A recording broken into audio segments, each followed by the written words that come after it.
예배는 하나님을 높여드리는 자리입니다. 인간의 부족과 결핍을 채우는 자리가 아닙니다. 재밌으려고 하는 게 아니에요. 하나님이 높이면 하나님께서 우리를 불쌍히 여겨주셔서 의대를 내려주시는 자리죠. 그런데 인간의 수요와 부족과 결핍을 채우기 위한 예배가 너무 많아지고 있죠. 자기들끼리 재밌으려고 하는 예배예요. 하나님은 어디 갔는지 사라지는 예배, 사실은 가짜 예배입니다. 얼마 전에 목회자 사역을 지켜내는 예배, 성소수자를 축복한 감리회 목사 귀인의 신앙 고백이라는 예배가 열렸어요.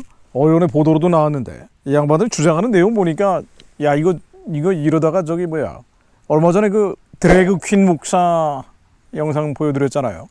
이런 일들까지 나오겠구나라는 생각이 듭니다. 이게 뭐냐면은요, 이른바 퀴어 축제, 퀴어 행사라고 불리는 동성애자 축제에 이동환 목사라는 사람이 축복식을 해서 교단에서 징계를 받았잖아요. 그런데 같은 이유로 징계를 받은 사람들이 자신들의 예배를 지켜내야 된다. 그러면서 여러 사람들, 지지자들을 모아놓고 예배 형식을 취한 겁니다.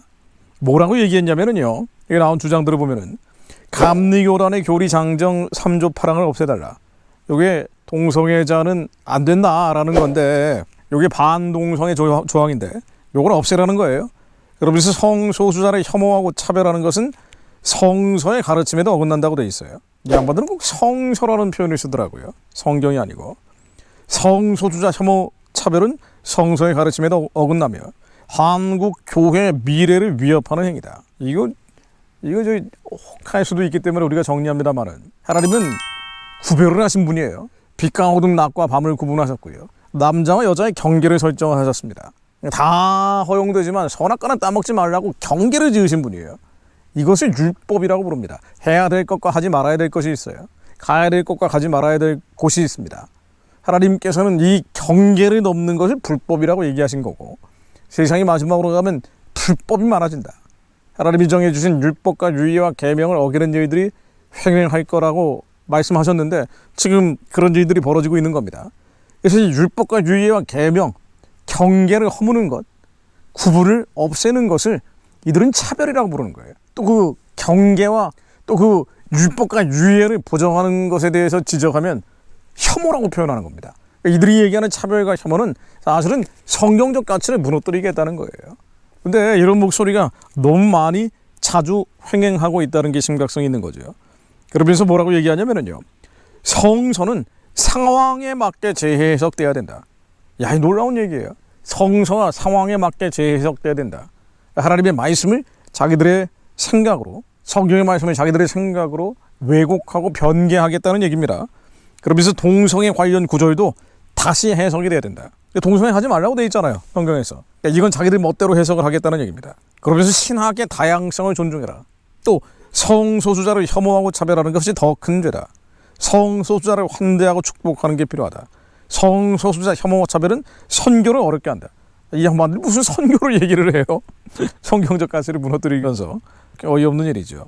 그러면서 동성애라는 것은 정상적인 성적 지향이다. 동성애는 정상이다. 전환 치료는 유해하다. 또 혐오 세력들, 성소수자 혐오 세력들이 경계해야 된다. 맨날 입만 열면 사랑 그러면서 이 율법 유예 계명 지키겠다는 사람들은 엄청 혐오합니다. 자신들이 혐오를 반대한다 그러면서 엄청 혐오를 해요. 자, 하나님의 말씀이 곧 하나님입니다. 하나님의 성전은 절대 하나님의 율법 유예 계명이 아닌 것이 들어와서는 안 되는 거예요. 열왕기상 6장 11절로 여호와의 말씀이 솔로몬에게 임하여 가라사대, 하나님의 전을 건축했을 때 주님의 말씀이 임했을 때죠. 네가 이제 이 전을 건축하니 네가 만일 내 법도를 따르면, 내 유의를 행하며 나의 모든 계명을 지켜 그대로 행하면 내가 네 아비 다윗에게 한 말을 네게 확실히 이룰 것이요, 내가 또한 이스라엘 자손 가운데 거하면 내 백성 이스라엘을 버리지 아니하리라 하였더라. 하나님의 유의 율법 계명을 지키라는 거예요. 하나님의 성전만 있으면 안 되는 겁니다. 예배당 지어놓고 율법 유의 계명을 안 지키면 어떻게 돼요? 하나님이 대적하는 거죠. 하나님의 영광이 떠나버리고 맙니다. 한국 목사들이, 한국의 교회가 지금 이런 거 하는 사람들은 소수입니다만은, 극소수죠. 주류가 아닙니다만은, 어느 순간에 미국처럼 가버릴지 유럽처럼 가버릴지 알 수가 없는 지금 경계선상에 있습니다. 이걸 다시 회복하는 길은요, 한국교회가 하나님의 마음, 예수님의 심장을 갖는 수밖에 없어요. 북한의 우상 숭배의 진이 예수의 이름으로 무너질 것을 선포해야 됩니다. 이스만 노예 동족들이 해방되고 구원받을 것을 입술을 열어 선포해야 돼요.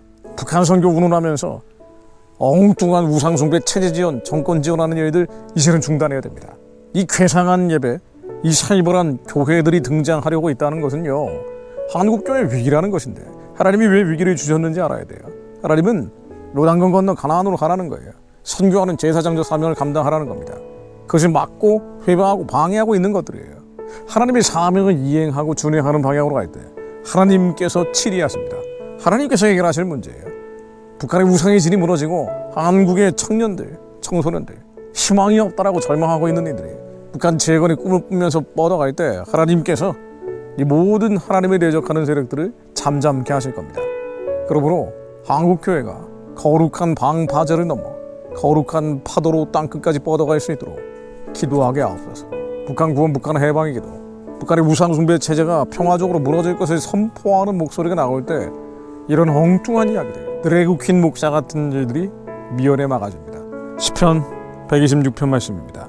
여호와께서 시온의 포로를 돌리실 때 우리가 꿈꾸는 것 같았도다. 그때 우리 입에는 웃음이 가득하고 우리 혀에는 찬양이 찼었도다. 열방 중에서 말하기를 여호와께서 저희를 위하여 대사를 행하셨다 하였도다. 여호와께서 우리를 위하여 대사를 행하셨으니 우리는 기쁘도다. 여호와의 우리의 포로를 남방 시내들같이 돌리소서. 눈물을 흘리며 씨를 뿌리는 자는 기쁨으로 거두리로다. 울며 씨를 뿌리러 나가는 자는 정령 기쁨으로 그 단을 가지고 돌아오리로다. 하나님, 한국 교회를 지켜주옵소서. 산 울타리도 보호해 주옵소서. 불만과 불병거를 보내 주옵소서. 회방하고 방해하는 자들, 무너뜨리려는 자들, 참남케 하는 자들은 예수 그리스도 이름으로 평화적으로, 예수 그리스도 이름으로 교만한 뿌리 꺾이게 하시며, 하나님을 두려워하는 자들, 하나님을 경외하는 자들, 대한민국의 치리자들로 세워주시어 북한의 우상의 진을 넘어 복음으로 통일된 대한민국 될 수 있도록 하나님 길을 열어주옵소서. 그를 위해 하나님, 먼저 한국교회가 주님의 부르심의 사명이 무엇인지 깨닫게 하옵소서. 하나님이 대적하는 세력에게 숨고 피하고 달아나 버리는 것을 이제는 그만하게 하시며, 이제는 하늘을 침노하는 자를 되게 하시어 북한 우상체제가 무너진 자리를 넘어 재건하는 자들이 일어나게 하옵소서. 죄와 피 흘려 싸워 이기며 세상을 이기는 자들이 들불처럼 온 열방에 일어나게 하옵소서. 이 민족의 중보 기도 재단들이 일어나게 하옵소서. 동서남북에서 일어나게 하옵소서. 해외 디아스포라들 가운데 일어나게 하옵소서. 주님, 먼저 저희들을 깨워주시니 감사드립니다. 우리 입술이 하나님의 말씀에서 떠나지 않게 하시어 이기는 자를, 두려워하지 않는 자를 되게 하옵소서. 주 예수 그리스도에 어서 오시옵소서. 예수 그리스도 이름으로 기도드립니다.